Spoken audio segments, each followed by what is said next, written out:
And we are live. I'm here with E. Michael Jones, Dr. E. Michael Jones. How are you doing, Doctor? Good, good to be here. Yeah, thank you so much for accepting my invitation. You reacted to a recent interview with a controversial Catholic priest, Father James Martin. We're going to get into that and other stuff.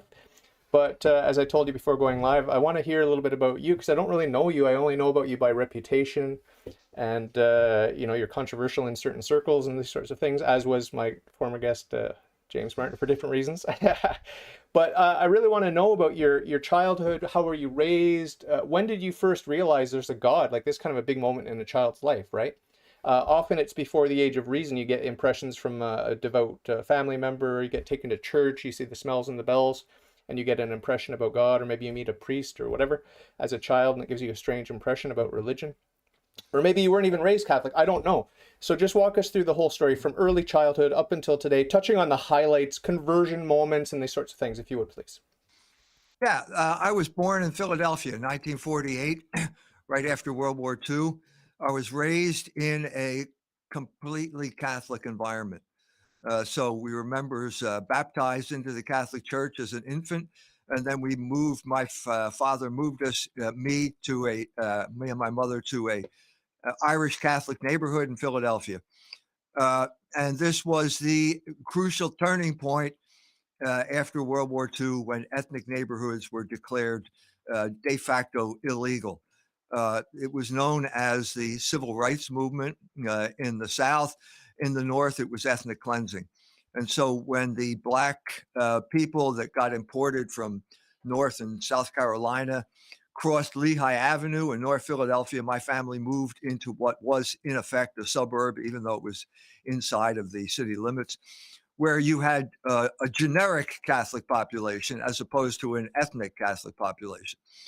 And I grew up there, normal childhood, uh, went to a Catholic prep school, LaSalle Catholic High School in Philadelphia.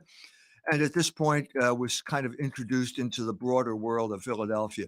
I have said repeatedly that the political armature of American politics is ethnic and three ethnic groups based on three religions: Protestant, Catholic, Jew.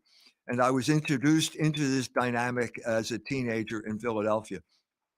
Just to give you some indication of where that stands, if you're familiar with Colonel McGregor, who's had a lot of commentary about the war, retired colonel, he went to Penn Charter High School in Philadelphia, and that was the WASP elite school in Philadelphia.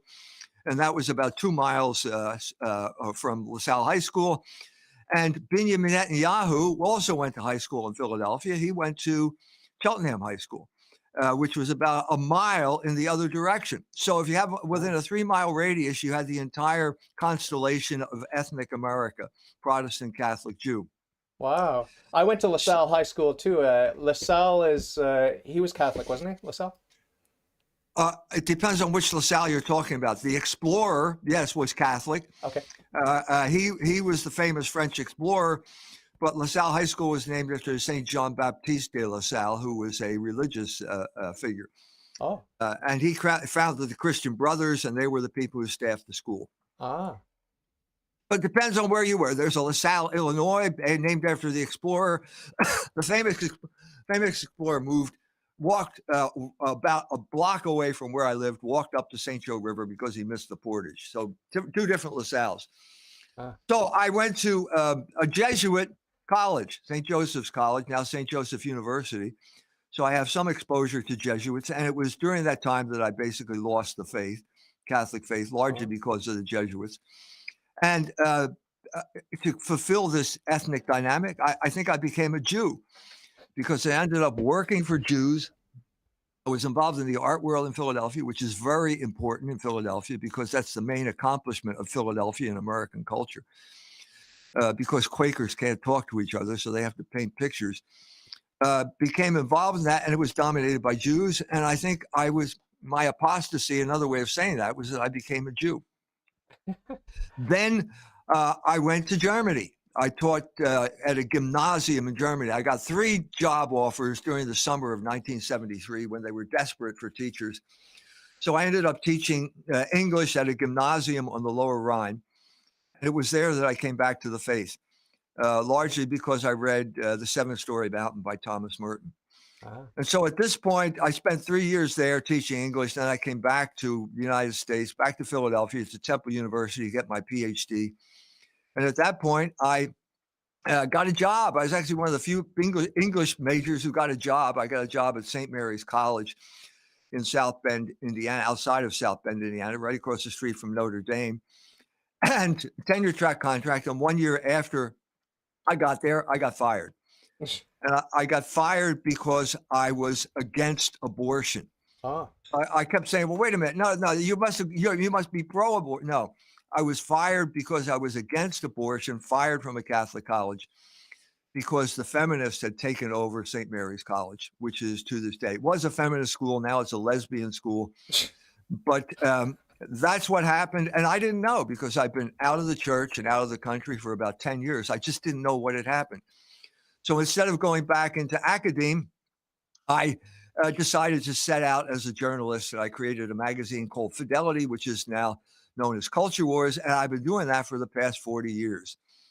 So that's pretty much what happened to me. Over these 40 years, I had the independence, because I basically created the magazine, the independence to do real research. And so I found out why we were ethnically cleansed. I wrote a book called The Slaughter of Cities, Urban Renewal as Ethnic Cleansing, which is the whole story of social engineering in cities, big cities of the North, like Philadelphia, Boston, Detroit, Chicago. I also wrote a book based on my experiences at Notre Dame, which was called Libido Dominandi, Sexual Liberation and Political Control. And that's the book that allowed me to understand how sexual liberation could be turned into a form of control. That's the subtitle. That's the book. And over the course of this, I also wrote a biography of John Cardinal Kroll, who was the Archbishop of Philadelphia. And that allowed me to get access to all of the diocesan archives, all of these papers that had been, just no one had ever seen them before. It was the first one to go in. We codified the documents, and that allowed me to understand the inside story of what happened to the church. And one of the crucial events in the Catholic Church during the 1960s, I focused on the 1960s, was the basically WASP campaign to overturn the church's teaching on contraception. That was an inside job. It was a secret operation, their terms, and it was basically the Rockefellers contacting Notre Dame to hold a series of secret conferences on contraception from 1962 to 1965. No one knew about it before I discovered it and published it in my biography, John Cardinal Kroll and the Cultural Revolution. One of the crucial players in that was obviously Father Hesburgh. He became chairman of the Harvard Board of Overseers. He was on the Rockefeller board of the Rockefeller Foundation. He became completely embraced by the establishment. But the other significant player was the Jesuits. Jesuits at this moment in time were working for the enemies of the Catholic Church. And that meant the WASPs and the Jews.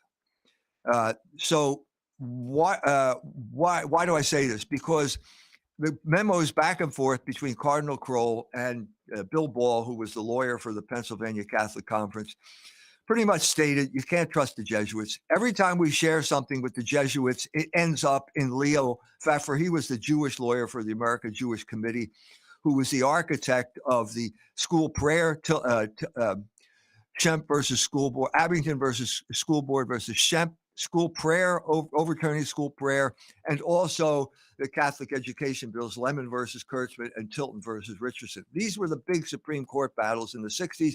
The Jesuits were working for the other side. They were working for the Jews and for the WASP elite. And that's what I discovered then. And only gotten worse. So basically what happened here is now the Jesuits have taken over the Catholic Church. You probably know that Pope Francis is a Jesuit. Yeah.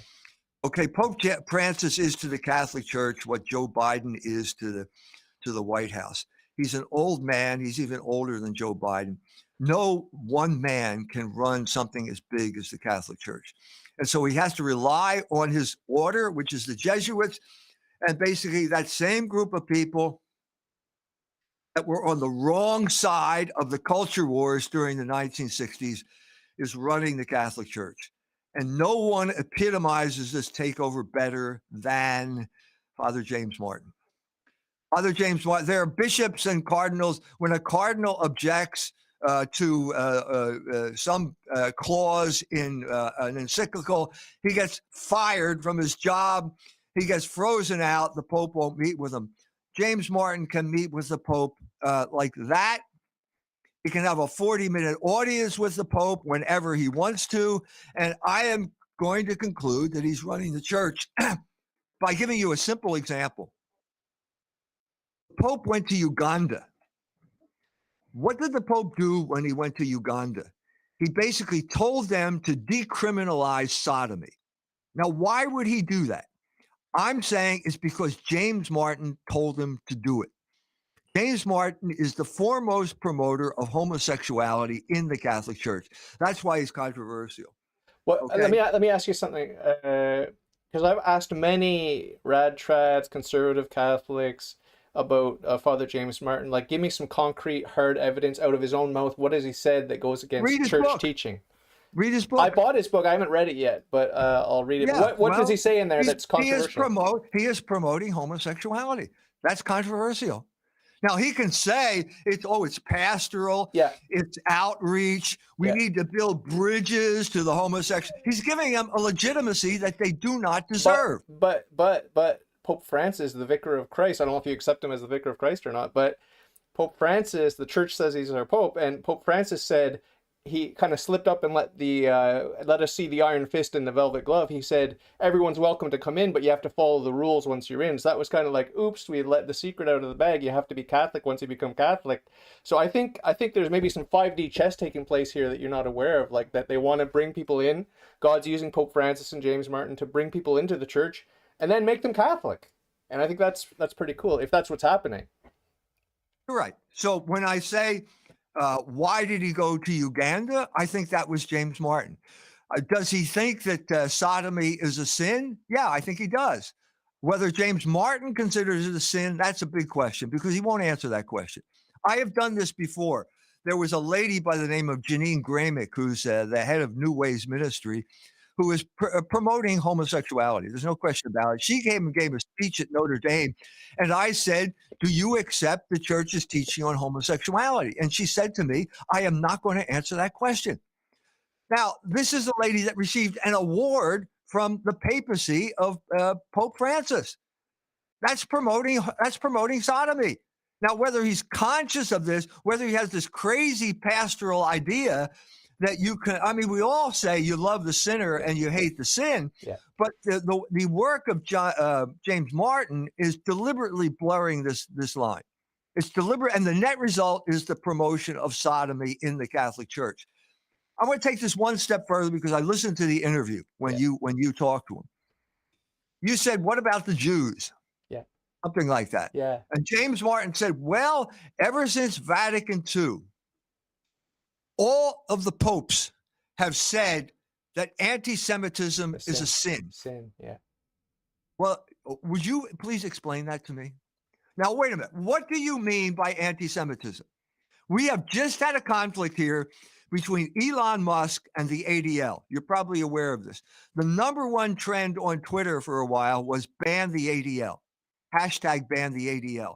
Now, when James Martin says he's against the anti-Semitism, does that mean we have to accept everything that the ADL calls anti-Semitism? I hope not. I hope not too. Does this mean, like in Canada, there's the truckers come to Ottawa, and the one of the members of parliament says honk honk equals Heil Hitler? Yeah. Does that mean if you beep your horn in your truck in Canada that you committed the sin of anti-Semitism? This is a crucial issue here. Okay? I got my honk honk Heil, Okay, my this Heil, my this, Heil this, Hitler shirt. this is a classic example of the crisis that we are facing right now. Yeah. If you're in Canada and you're a trucker and you want to protest against the COVID regulations that are destroying your business, all you have to do is have someone pick up a flyer which says something or other, and you're guilty of being an anti-Semite, and they can freeze your bank account, and you're also a Nazi. This is an intolerable situation. And not only is James Martin promoting homosexuality, he's promoting this form of thought control in the Catholic Church by saying that anti-Semitism is a sin. At the same time, he's promoting sodomy, which means I guess you don't think sodomy is a sin. You're putting this burden on the Catholic people by saying that anti-Semitism, which no one has defined, is a sin. This is an intolerable situation. Yeah. Are you familiar with that young Catholic? He's controversial too. Uh, Nicholas J. Fuentes, Nick Yes, Fuentes. yes. I like him. I listen to him, and I disagree with him on some stuff, whatever. But I like what he says. He says that, he's Catholic, so he can't hate the Jews. He can't hate anyone. He's Catholic, but Right. he wants Christ to be king, and he wants our leadership to have Christian principles and to be Christian and to, so that we can have Christian leaders. And I think that's nice. It's a nice dream to have. It's obviously not reality. We live in a world where there are all kinds. And when I asked Father James Martin about this, he said, well, if Christians got in control, they'd persecute everyone that's not a Christian and whatever. I thought that was a rather strange answer to That's an give. interesting thing for a Jesuit to say, isn't it? Who is this man working for? Who is James Martin working for? Is he working for the Catholic Church, or is he working for George Soros, who gives a lot of money to the Jesuits? I think Oh, it's obvious who he's working for. oh. Well, I admit to being very ignorant about politics, economics, all that kind of stuff. And I don't really understand all that sort of thing. My analogy for the way the world works is that Satan is the prince of this world, and that it's a lot of mafias competing, like demonic mafias running the world. And we're supposed to be in the world, but not of the world. So we try not to be too worldly, but we have to, have, as Pope Francis says, we have to have the smell of the flock, the smell of the sheep. We have to be involved and these sorts of things. So it's a balance we have to walk. I got to pay my bills. I got to go to work, even though, there may be some corruption in the higher levels where I work, whatever. For example, I'm not saying that that's the case, but we live in a dirty world. And the analogy I use is like we're in a prison planet. And if I were to actually physically enter into a prison, God forbid, I would not be so naive to say, well, I'm going to call out the mafia, this mafia and that gang, and I'm going to like clean up shop, because it's a very dangerous thing. Like what you're doing, confronting Jewish power or whatever it is that you're doing, I think it's a very dangerous and maybe reckless and maybe even foolish thing to do, because they have the power. If what you believe is true, and I don't know what you believe exactly, but if what you believe is true, it's a very dangerous thing to confront that power. Even someone like Justin Trudeau is not very manly or scary. I mean, I think it's kind of foolish to confront him head on, even though he's just a figurehead and a puppet too. But my overriding point here is that we have to just put our head down as Christians and try to get right with God and make it to heaven and educate our families and our children and these sorts of things so that we can go to heaven. But to fight the big fight and go, confronting Satan head on and these big mafias, whether it's a Jewish mafia or a Italian mafia or whatever it is, I think it's a little bit foolish and a little bit of a waste of time and energy. So what do you say to that? It's called quietism. It's a heresy. It was dismissed. We are called to be a light to the world. Jesus Christ said, don't put your light under a bushel basket. Don't use the church as a way of hiding out from reality. The church Yeah, is our mother. yeah, The church will protect us. But if you don't contest the powers of this world, yeah, they will rule. yeah. They will rule. And the church has always had the mandate to uphold the moral law. And the church has been willing to do this in a courageous and public way.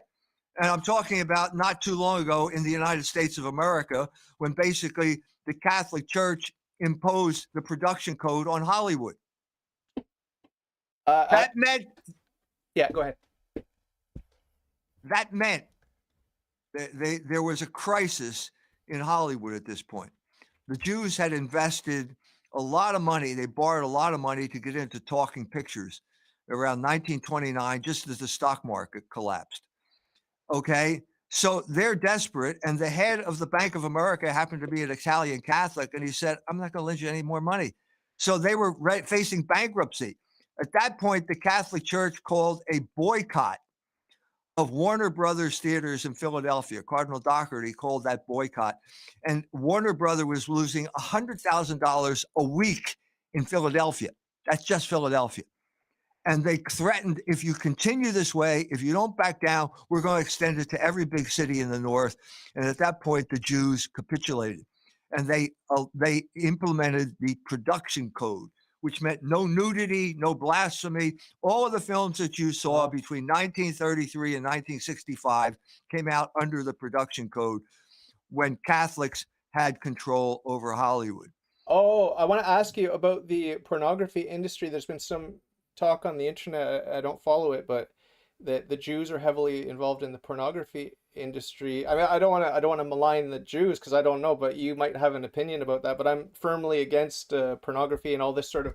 I'm wearing the shirt today. Satan respects pronouns. Someone was asking about it in the live chat what it said. But you know, Satan is the prince of this world, and things like abortion and pornography are very powerful tools, very seductive tools to the godless, you know, fools who fall into that. So what do you say about the connection between the Jews and pornography? Yeah, it's true. Of course it's true. And they will brag about it at certain points until it becomes inconvenient. It's true. You want to read the whole story, you can read Libido Dominandi, and you can read The Jewish Revolutionary Spirit, where we go into detail about Jewish control of pornography. That crisis came in 1965. Okay, the Jews did not like the fact that there was a Catholic in charge of Hollywood. And so they brought a film up to break the production code. It was called The Pawnbroker. You can look it up. It's a Holocaust film. They used the Holocaust to break the production code. Oh. They used the Holocaust to smuggle bare breasts onto the big screen. That broke the code. The Catholic Church lost its nerve at that point. They should have called a boycott. They didn't call a boycott. They backed down. And as a result, now the Jews were on their way to total control of the media, which is what they have now, or what's being contested, obviously, by Elon Musk. Yeah. I wanna shift gears a little bit and talk about corruption in general, and I want to talk about the promise that was made in Romans 11, where there's a partial hardening come upon the Jews, but they're going to come back in. And what I always say is that the Jews, you know, they have a false religion today because they rejected their own Messiah that they prophesied. So, you know, I'm very open and honest when it comes to, yeah, I love my enemies, but I mean, if you deny the Christ, you're Antichrist, right? So, but there are a lot of Jews coming in even now. Like I just listening to Protestant radio, and there was some Messianic Jew, and he was preaching Jesus and whatever. And I like that. Obviously, I want him to come the whole way into the Catholic Church. But you know, with Romans 11, how do you interpret that? And in the meantime, you know, if it's not the very end and the Jews aren't coming in full force now, how do you make the distinction between a religious Jew who worships the uncaused first cause, the same God that we worship, that religious Jew, and then the corrupt, godless Jews who like money and pornography and these sorts of things? How do you make that distinction? I don't make that distinction because all Jews are in rebellion against Logos. Jesus Christ is the Logos incarnate. The Jews are the people who killed Christ, and they are enemies of the entire human race. That's St. Paul. I didn't say that. That's St. Paul. Now, we reached a crisis here after Vatican II, after World War II, largely because of the Holocaust narrative, which is my latest book. This crisis we played a role. Culture Wars magazine played a role in this around 2009. We published an article by Robert Sungenis, which took issue with the Catechism of the Catholic Church of the United States bishops.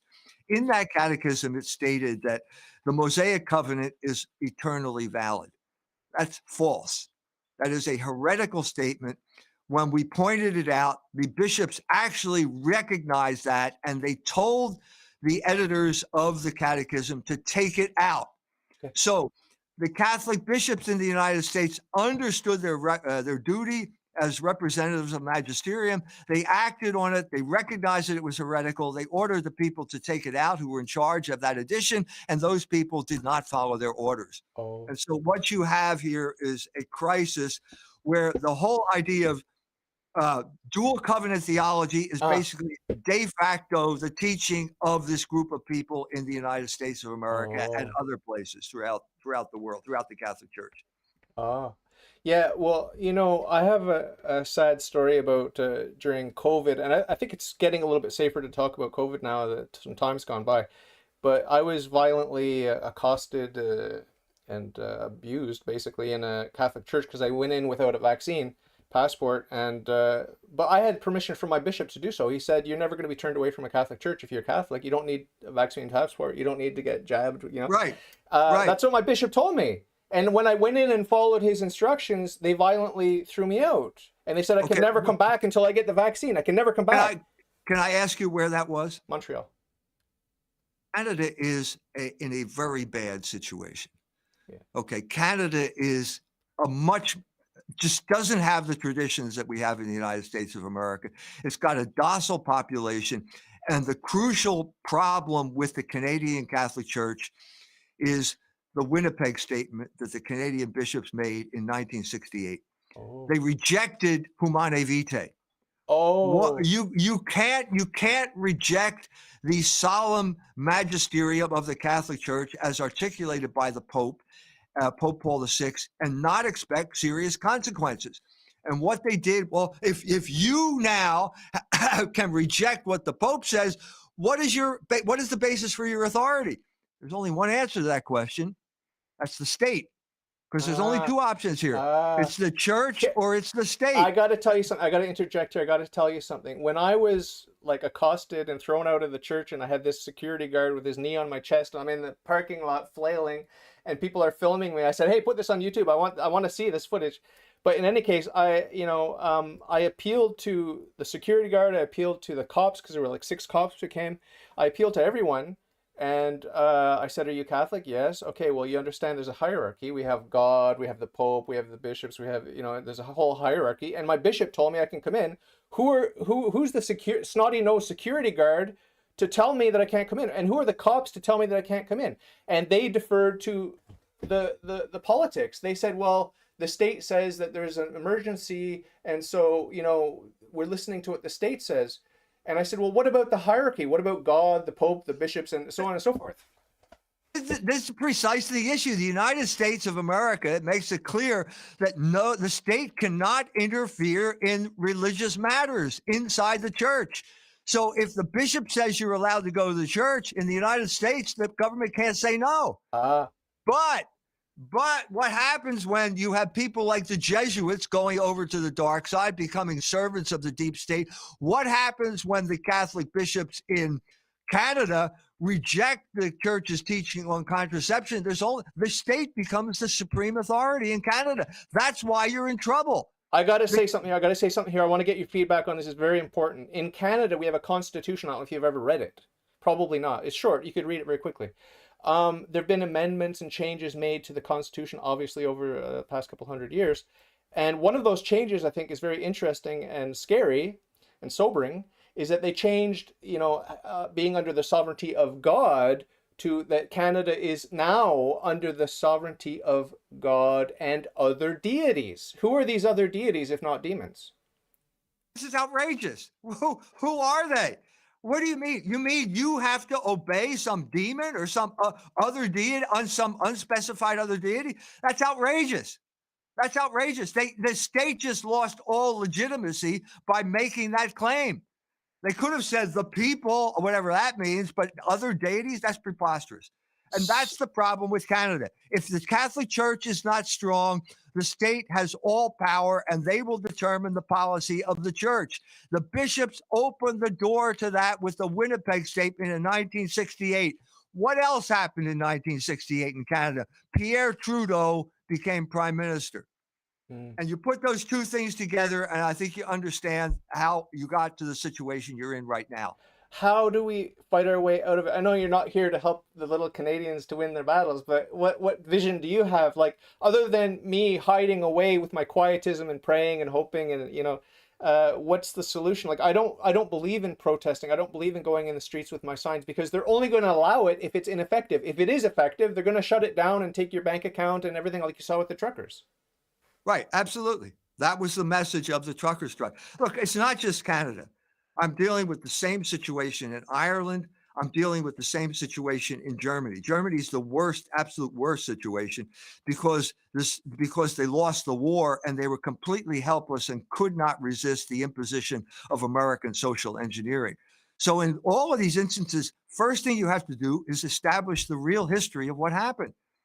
I guarantee you that the Canadians don't understand social engineering for the most part because they've not been taught or allowed to teach this. This is also true of the Germans. They have had their identity stolen. All Catholics are victims of identity theft. The same thing is true of Ireland. Your identity has been stolen. Catholic identity and Irish identity are the same thing. It was what allowed them to resist the Protestant hegemony, tyranny over that island for years. So, what is the solution? If you left the church, go back to the church, because every time every Irishman left the church, he made the powers on the other side stronger. And sooner or later, you're going to reach critical mass where the leaders of the church are going to realize that their job is to defend the flock in Ireland against the wolves. Nobody can define these terms now. What do we mean by wolves now? Google, YouTube, all of these NGOs that speak for anonymous people. I'll get you very specific about Canada. Canadians Against Hate Network. This is a preposterous NGO. It was created by a guy named Bernie Farber, a Jew. Okay. He now can make statements that will be immediately accepted by Canadian law enforcement. Just had a book come out. I wish I had a copy to hold up in front of you, but it's by a lady by the name of Karima Saad. She's one of the authors, and I believe Lisa Hardigan is the other author. Bernie Farber creates this NGO out of thin air. Suddenly he's getting all of this funding, and then he starts going after people like I think his name is Jeremy McKenzie. He says things about him whenever the Canadian equivalent of the ADL says something, the law enforcement officials immediately accept it as true, and he's guilty until proven innocent. That's the situation in Canada. The problem is Canadians Against Hate Network. This is not the government, but it is de facto the government. It's above the government. And that is precisely the issue we have to contend with across Europe and the United States and Australia. Who's running the show here? Who's running the show?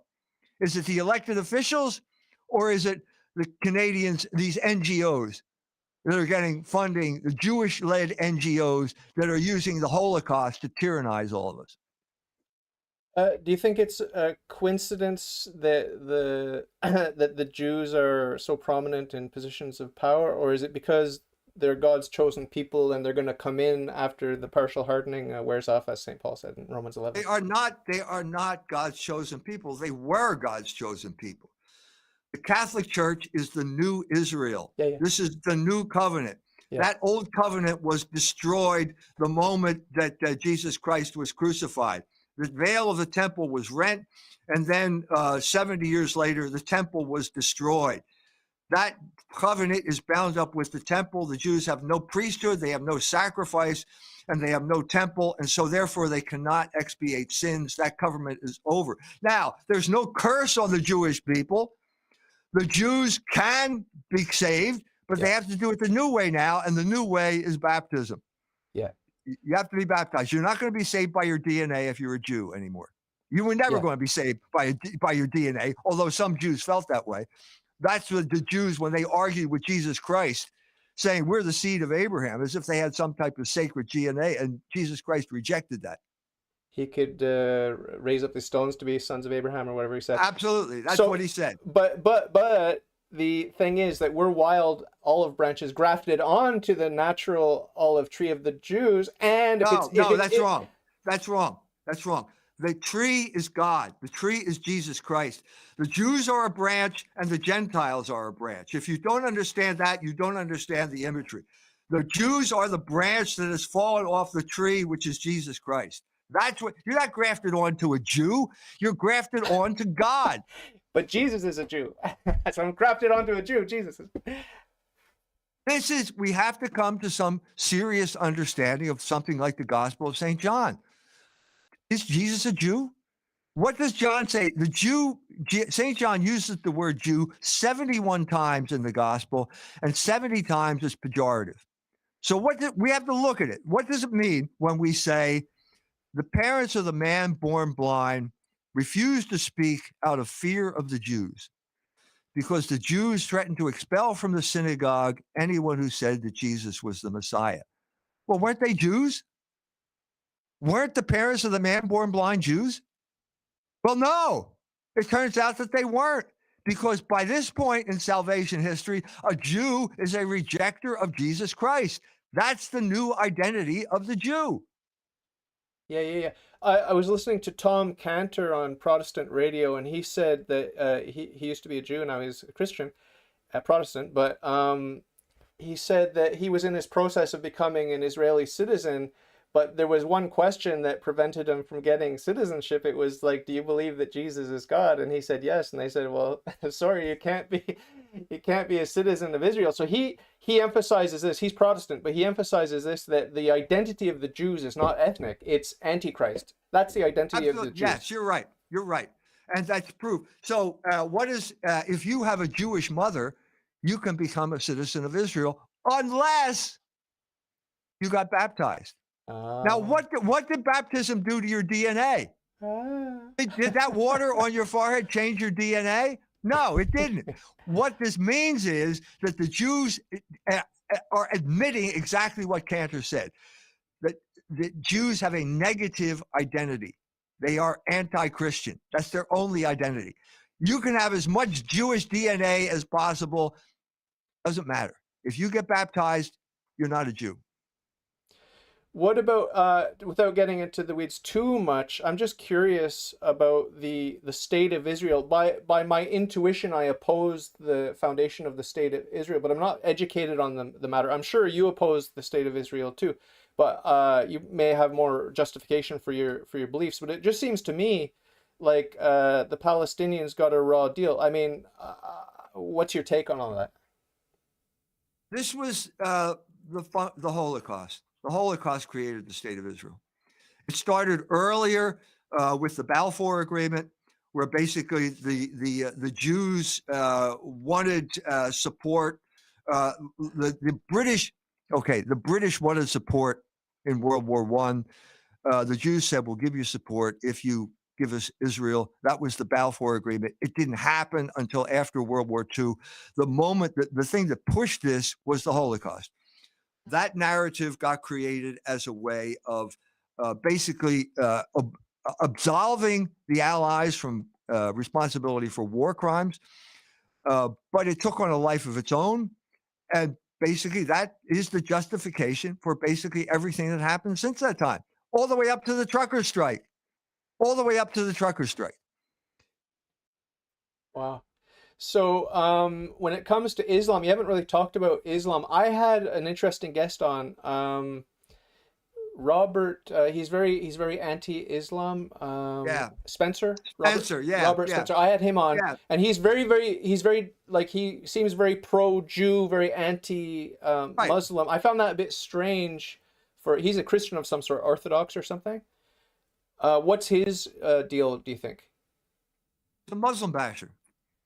You can make money by being a Muslim basher. I got a guy named, guy who used to write for us, Kirk Kilpatrick, used to be against sex education, stuff like that. He now says he's getting money from the Shillman Foundation. He's proud of it. I wouldn't say that if I were a journalist.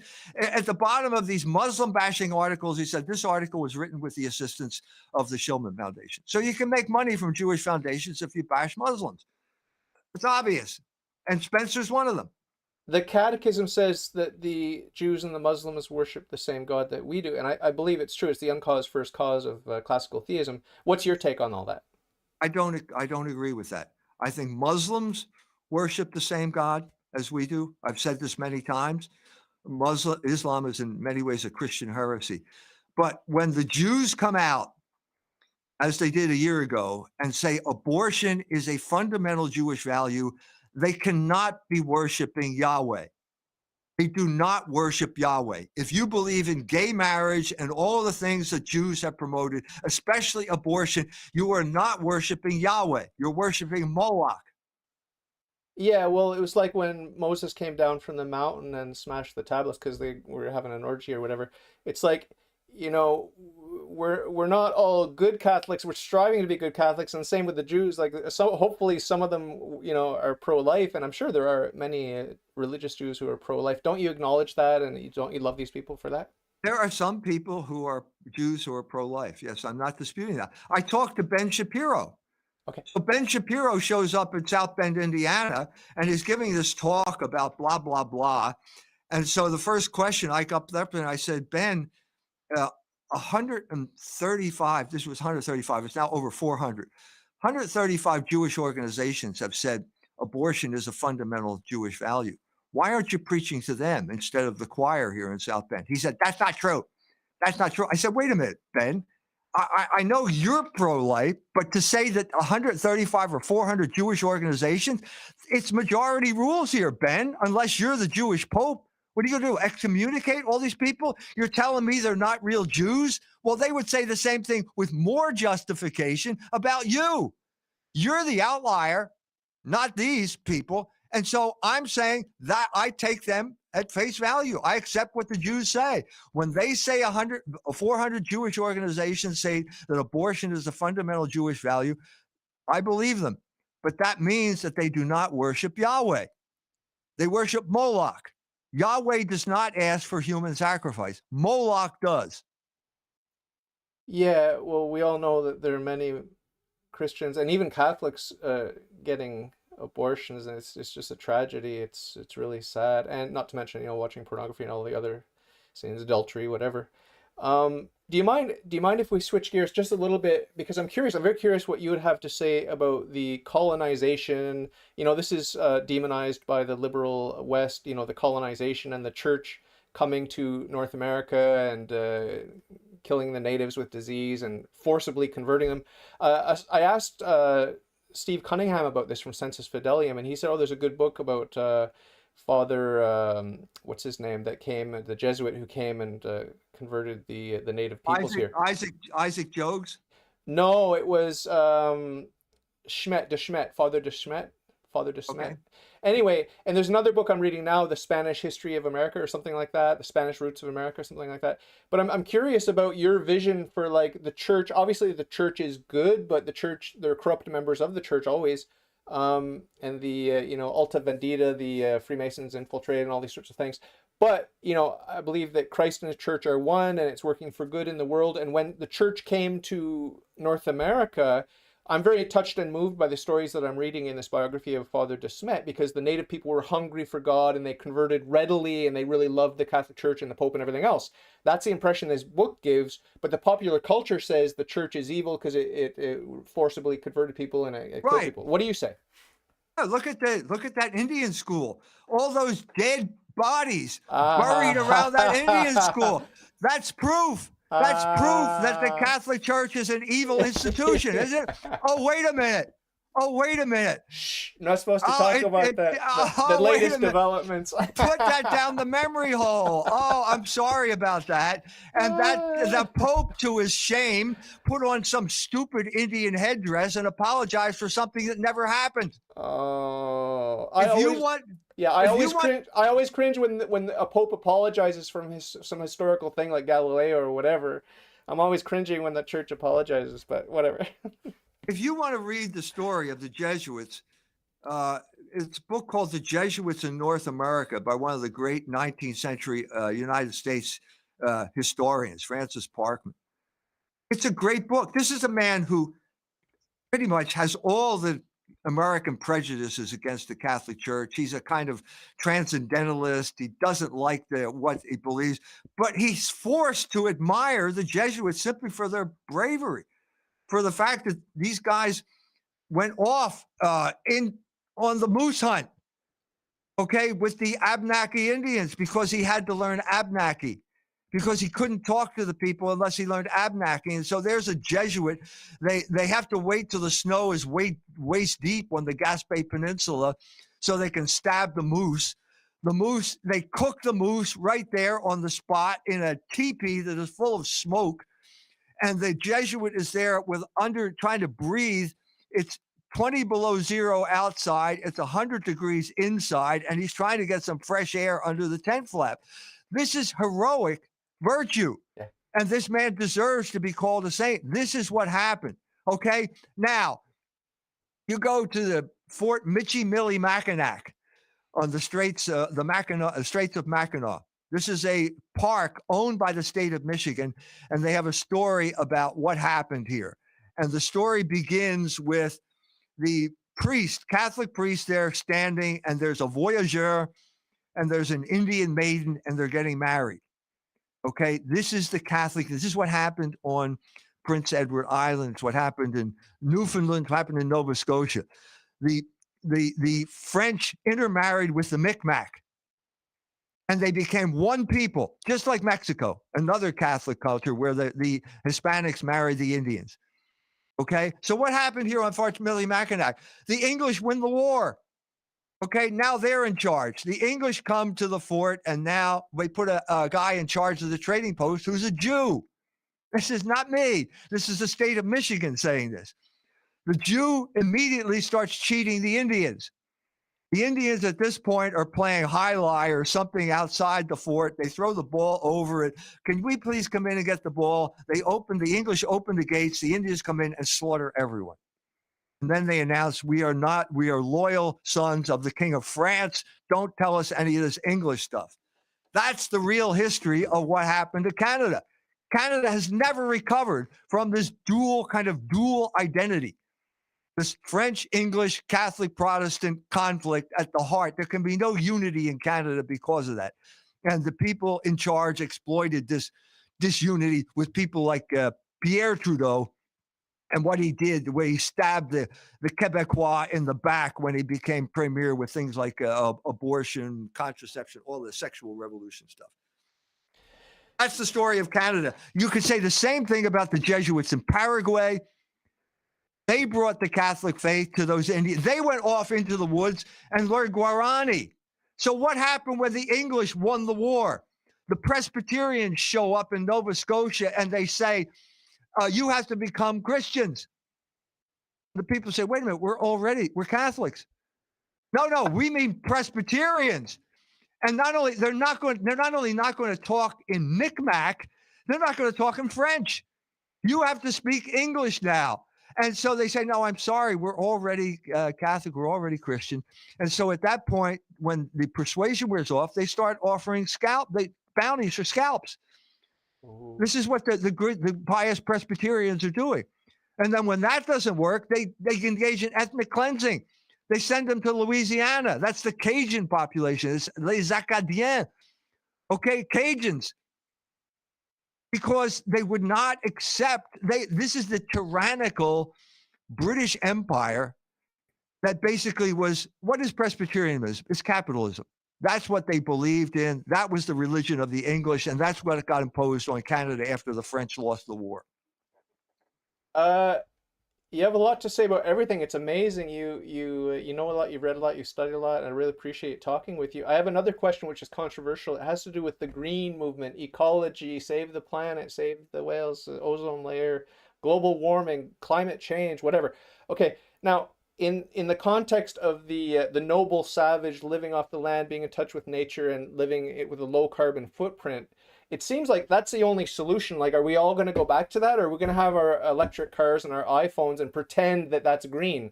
what's your vision for a Catholic vision for how to steward this planet to respect the air, the water, the earth, and everything like that in a Catholic way, not in a New Age demonic way, but in a Catholic way? And how does that work with technology and capitalism and all the factories that are producing all this pollution? Can we really pay a tax and that will clean the air and the water and the earth? No, absolutely not.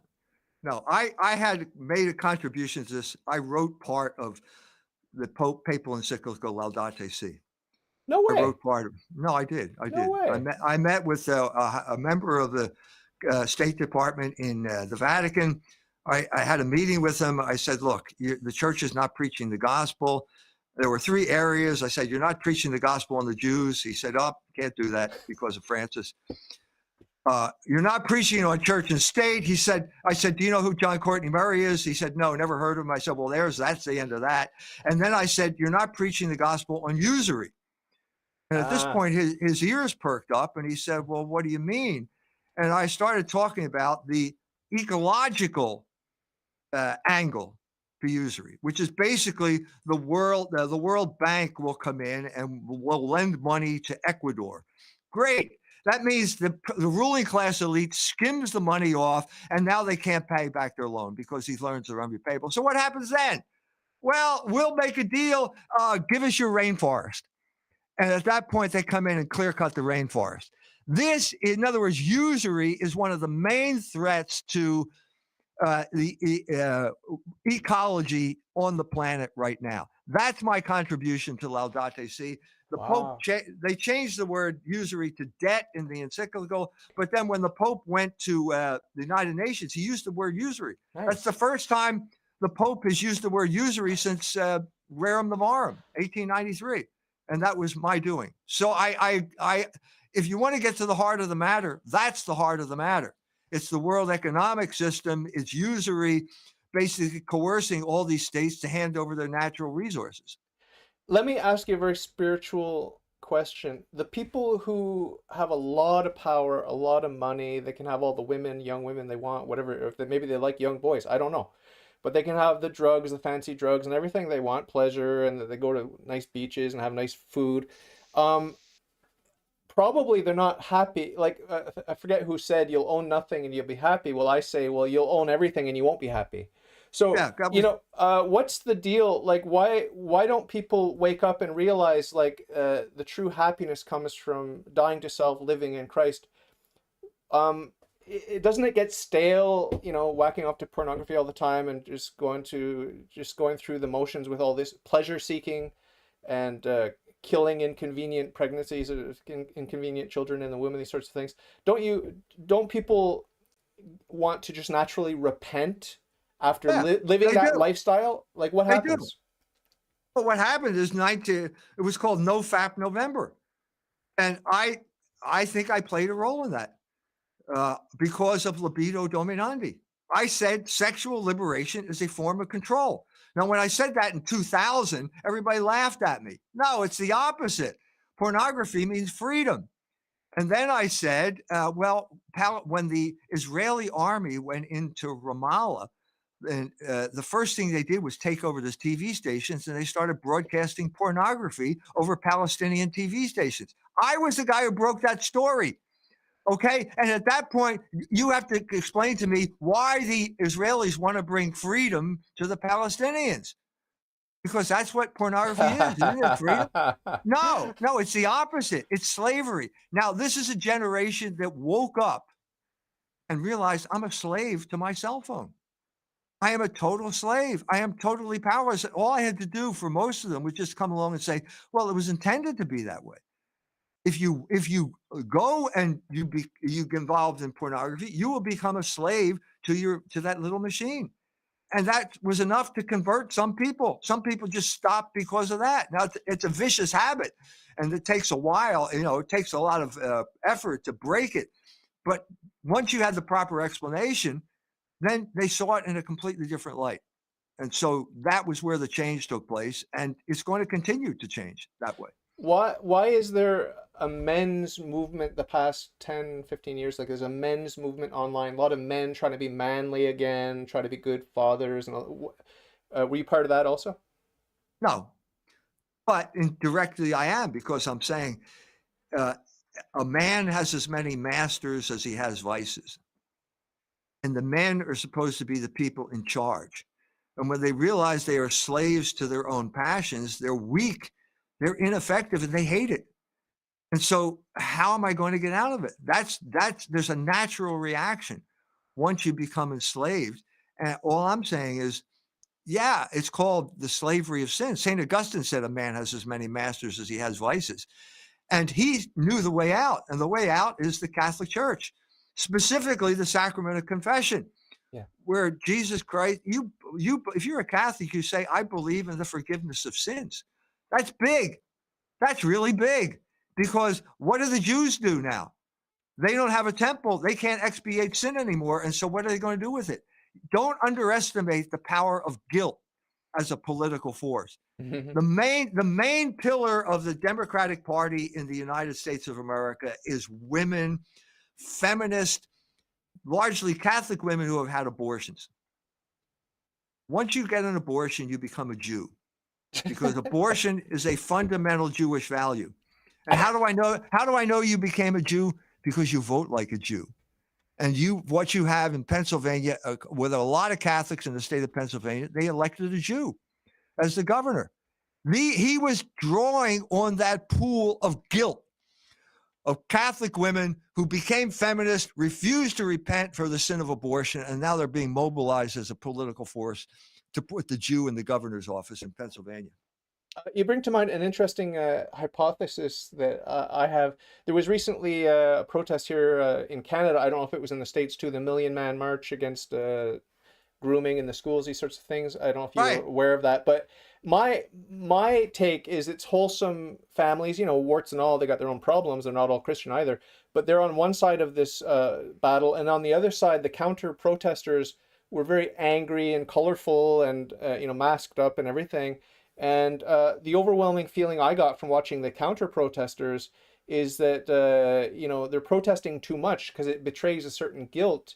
And Bishop Fulton Sheen talked about that when he would meet a hysterical woman. He always knew she had an abortion or she had some big sin, right? Right. Yeah. So Yeah. there's one famous story where he pushed this one woman into the confessional and sort of made her confess, and then she became a nun later, whatever. But there's this guilt complex that you bring to mind, and one of my hypotheses about homosexuality, like what's considered very non-controversial today, just to be LG on the LGBTQIAS whatever, it's considered very vanilla now and acceptable just to be a straight up gay. Like that's like almost inoffensive now in our society, as if sodomy is not a crying out to heaven. But my hypothesis has always been that all sexual perverts know that they're wrong. They know that it's sin. And I have it from good sources that even Father James Martin, you may not believe this, but even he knows that it's sin. And he is working with these people in a very, very gentle way because he knows that every pervert knows that they are sinners and that they have a guilt complex. So that's why I don't give up hope on Father James Martin, in spite of your tirade against him. I think that maybe he's playing some 5D chess. But I want you to focus not on him, but on the guilt complex and the fact that everyone knows it's wrong if you have an abortion or if you're sodomizing your boyfriend or whatever. They know it's wrong. Yeah. They Yeah. know it's Yeah. wrong. They know it's wrong. Right. Right. It's a good example is Michel Foucault. Uh, He is the philosopher of the 21st all century. all power is power over. Right. So he's saying pretty much the same thing I'm saying about these Enlightenment structures. They're basically systems of control. But he doesn't understand he's being controlled by his own homosexuality. So what happens? Okay, he hated the Enlightenment state for one reason, because they wouldn't punish him because he was a sodomite. Ah, And so what happens when the state won't punish you for being a sodomite? You punish yourself. And so what did he end up doing? He goes to San Francisco. He's teaching at Berkeley. He goes to the bathhouses where he engages in sadomasochism because he wants to be punished. yeah. Can you talk a little bit about Alan Kinsey? I've seen a couple of documentaries about him. Seems like a really sick, sick, sick, sick man. The Kinsey report, and he was masturbating 3-year-old children, and 50 times Yes. a day and all these sorts of, allegedly, I don't know, but they're building statues to him like he's a hero of he's some kind of hero. Like what's going on? No, his star. First of all, he was a creation of the CIA. Oh, Uh, what do I mean by that? What was the public relations outlet for the CIA in 1947 up to 1953? What 47 is when the first Kinsey book came out, the Kinsey report. It was Time magazine.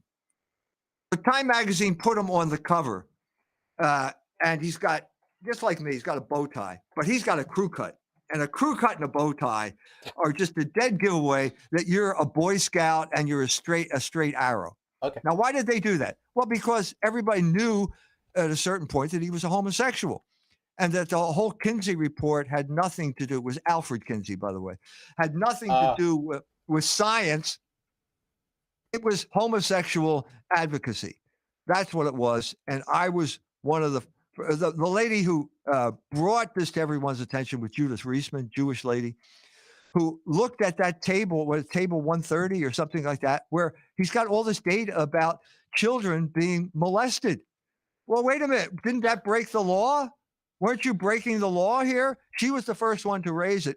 I went down and basically interviewed the surviving members of the team that did it. I live in Indiana, so it wasn't far down to Bloomington. And I started saying, look, was Kinsey a homosexual? And they wouldn't say. I mean, they're just sworn to. Paul Gebhardt was the guy I interviewed. He's, I swore to secrecy, will never reveal any of this type of stuff. Well, then another guy by the name of Jones came out. Another Jones wrote a book, biography of Kinsey, in which he established beyond a doubt that Kinsey was a homosexual.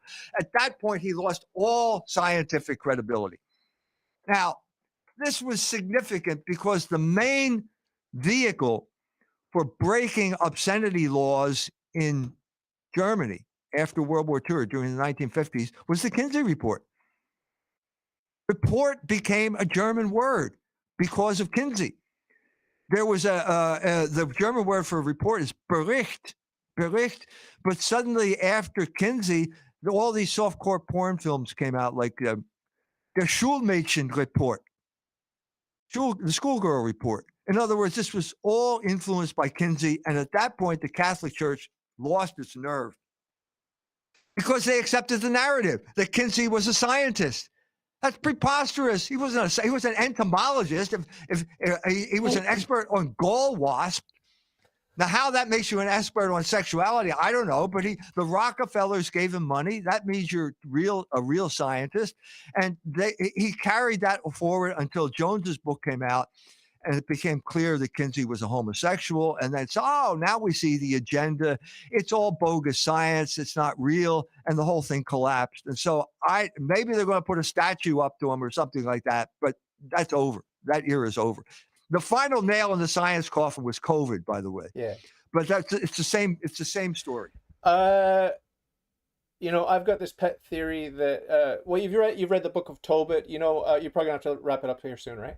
But the Book of Tobit, they talk about, before they do the marital act, they talk about we're not engaging in this for lust, but for you, God, to be united in marriage. And it's a very beautiful prayer that Tobit and his wife pray before they engage in the marriage act. Do you remember that scene? Sure. So my thesis about sexual perversion is that there's sex, which is a Catholic thing. It's a beautiful thing, and it happens in marriage between a man and a woman that are not closely related, et cetera, mutual self-giving, as the Catholic Church defines marriage. And sex is a beautiful thing. But everything else, even if it happens ostensibly between married Catholics, everything else that's not pure and chaste and holy, sex, is just masturbation in various different forms. And we could go from this, what looks like a very traditional Catholic husband and wife doing mutual masturbation, even though they think that they're engaging in sex, but they're not. It's mutual masturbation because their head is not in the right place. We can go from that all the way to raping and torturing children for fun and for pleasure.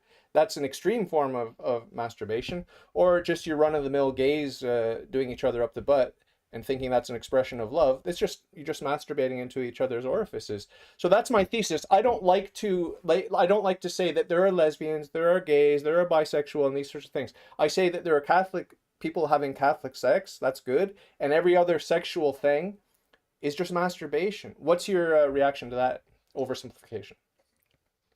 There's no such thing as Catholic sex. There is, first of Sex. There's all, just sex. sex is a word that is a kind of scientific word. It's love or lust. That's it. Okay, those are the two alternatives. Yeah. Love takes place when sexual activity takes place within marriage and it's open to Yeah. procreation. Open to life. If it's not that, it's wrong. Yeah. Gotta be that. That's Yeah. that is the plan that God created when he created the human body. And there's no other alternative to that. And you're right in saying anything else is sinful and a form of masturbation. You're right. Because there's a sort of identity politics we have now where it's like, I'm gay, I'm this, I'm trans, and I think it muddies the waters. And I like a more pure, simplified vision, like what you said, love versus lust, or what I say, sex versus masturbation, because it removes the power of these labels that are very powerful for lobby groups, right? When it comes Absolutely. You're absolutely right. It's the whole point of propaganda is to create a category of the mind and impose it on reality by force. Simply by the force of the media, get the media to repeat this category of reality. I'm sorry, category of the mind, and then people think it's real. I mean, to get back to our favorite topic here, this is what anti-Semitism is. This is a category of the mind that basically is used as a form of political control. This is when you talk about this LGBT, all that blah, blah, blah, blah, blah. It's all categories of the mind that are to distract you from the reality of the sexual situation, which is basically has to be within marriage, doesn't have to be Catholic, has to be within marriage, and it has to be open to procreation. That is the fundamental element. It's unitive and it's procreative. That's what Pope Paul VI Yeah. said in Humanae Vitae. I just want to clarify, when I say it's Catholic, I mean in the sense that Saint Justin Martyr said, if it's true, it belongs to us Catholics. If it's true, it belongs to us Christians. So if it's true, it's Catholic. If it's Catholic, it's true. And there are saving elements of the church outside of her visible boundaries, as Vatican II says. But I want to switch topics just quickly because I know you have to go.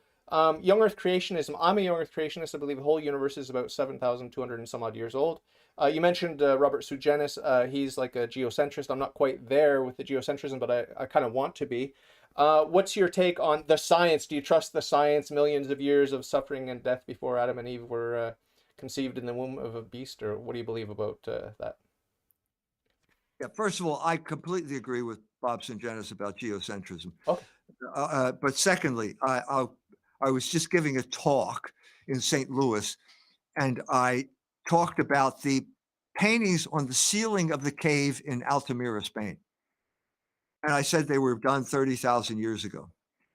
So they asked this priest to come up and give me a blessing. And he says, before I give the blessing, I have to tell Dr. Jones that he's flat out wrong. It couldn't have happened 30 years ago because the world is only 6,000 years old. So at that point, I thought this was kind of impolite to say this in this way. But what I should have said was, okay, you tell me when it happened. When was the ceiling painted on the cave in Altamira? I mean, we know that there's something called history, but this is clearly before there's any historical record. When did it happen? And I'm saying right now we are confronted with two irreconcilable narratives, which is basically the geological record and their interpretation of it, and adding up the chronologies in the Bible, which is not really a Catholic. That's not a Catholic thing. The Catholics have never, that was Bishop Usher. That was not Catholic. The Catholic position is, first of all, that the scriptures are the word of God. Okay, I agree with that. When you're talking about St. John, he was there. He saw the crucifixion. And he says it at the end of the gospel. I saw it. I was there. What I'm saying is true. An eyewitness account. There is no eyewitness account to the creation of the universe. Okay? This is a different situation. You don't think Moses saw it in a mystical vision? There's no evidence of that. Well, read Genesis. Have you read Genesis? I have read Genesis. Yeah. I'm talking about the only Moses was not there at the beginning of the universe. Okay? That's like saying Saint Paul. No, but that's like saying Saint Paul didn't meet Jesus. It's the same sort of thing. Well, there's a mystical, supernatural. No, thing. it isn't. No, it is a perfectly true statement to say that Moses was not present at the creation of the universe. That is completely true. Was he there at the Transfiguration? Of course he was. Okay, so he could be there at the beginning. I don't see a problem. There's no evidence. Produce the evidence that Moses got in a time machine and was transported back to the moment of creation. The evidence is that the church traditionally has always given a pretty precise age of the universe, right? Like in the. If you're saying to me, God told Moses, assuming he's the author of Genesis, that God told Moses what happened at the beginning, I'm saying you're right. But God, this is revelation. This is absolutely true. And what is the fundamental statement of Genesis? The world revolutionary statement was basically, in the beginning, God created heaven and earth. Plato didn't know that. Aristotle didn't know that. They thought the world was eternal. This is only through revelation do we know this, because God told it to Moses. That's a sentence that changed the world. Now, if you want to, if you want to get down into the weeds and say that, that man was created on September 32nd in the year at 2:00 in the afternoon in the year 2032, you're barking up the wrong tree. Yeah. That's not the Catholic Church's teaching. So what did Pius XII affirm in Humani Generis in the 1950s? Basically, that God, we're talking about creation, that the human being is just an act of special creation, that he came into being whole and completely human at the very beginning, okay? And that the entire human race has descended from two actual human beings known as Adam and Eve. Now, I accept all of those propositions. Okay, that's cool. I don't think, there's St. Maximilian Kolbe. He talks about the Immaculate Conception dogma and how it's a unique privilege, and that dogma alone, not to mention some other dogmas, that dogma alone proves that Adam was not conceived in the womb of any creature, because he would have been immaculately conceived. So that's his take, and I think that's a pretty much a slam dunk. You don't need Maximilian Kolbe to tell you that Adam was a unique creation. What is the main enemy of this? It's evolution. Yeah. This godless Darwinian evolution that said somehow that there's a gradual becoming a human being. There's nothing gradual about becoming a human being. If you want the story on this, read Logos Rising. Okay. Because I deal with the four atheists and their Darwinism. So there is when you're talking about creation, there is no intermediary stage between nothing and something. Okay. Can't be any intermediary stage there. It's either nothing or it's something. Yeah. And to go from nothing to something is something only God can do. It's called creation ex nihilo, from nothing. But there are a lot of Catholics today, the majority believe in some sort of theistic evolution where God sort of guided this process and there was suffering and disease and death before Adam and Eve came on the scene. You don't buy any of that? There was no suffering. What do you mean? There were no human beings before Adam and Eve. Yeah. That's impossible. Yeah. Adam and Eve were the first human beings. I know. And they had to be a special act of creation. Yeah. But you're like an old earth creationist. Is that what you would call yourself? Or I don't, for lack of a better term. I told you we have two separate chronologies that cannot be reconciled at this moment of time. Oh, okay. I will make a stab at this. I think that Adam and Eve came into existence 70,000 years ago, between 70,000 and 80,000 years ago. Based on there's kind of DNA corroboration. The mitochondrial Eve. I think that's one way to make a bridge between the geological and the biblical chronologies. I would classify you, whether you like it or not, I would classify you as a young earth creationist then, because that's young. 70,000 years is young. No, I'm not saying it is. Now wait a minute. I'm not saying the earth came into existence then. I'm saying Adam and Eve came into existence. The universe you'd give billions of years to. I'm not saying that. I'm saying Take a that's stab. one Take a stab. chronology. Take a stab. Take a stab at the age of the I'm not, universe. it would be preposterous. The stab, I've already taken the stab. I think that there is some type of corroborative elements about 70 to 80,000 years ago. That's my personal opinion. It's not church dogma. It's nothing but my personal opinion and my attempt to align two completely disparate chronologies at this point. You know, there's a dogma at the Council of Vienna that says Vienna, or however you pronounce it, that says that the soul is the form of the body. That seems also like uh, uh, something that violates evolution. And many, I know you're not defending evolution, but I'm just saying it's fascinating how the church has many dogmas that preclude evolution, and yet if you talk to an average Catholic today, they believe in evolution. So again, maybe this is just the propaganda of the enemy and the use of words to deceive us, right? And it helps with the sexual stuff. It helps with the sexual stuff too, because if we're just animals, if we're just apes, even if we claim to be Catholic and we go to church, if we believe that we're just apes that evolved into humans and that apes have homosexuality, why shouldn't we? And these sorts of things. I think Right. evolution helps us to be corrupt when it comes to sexuality too, right? Could be, if it depends on how you use it. If you're saying that the soul, I believe that the soul is the form of the body. Aristotle said that. But what does he mean by the form of the body?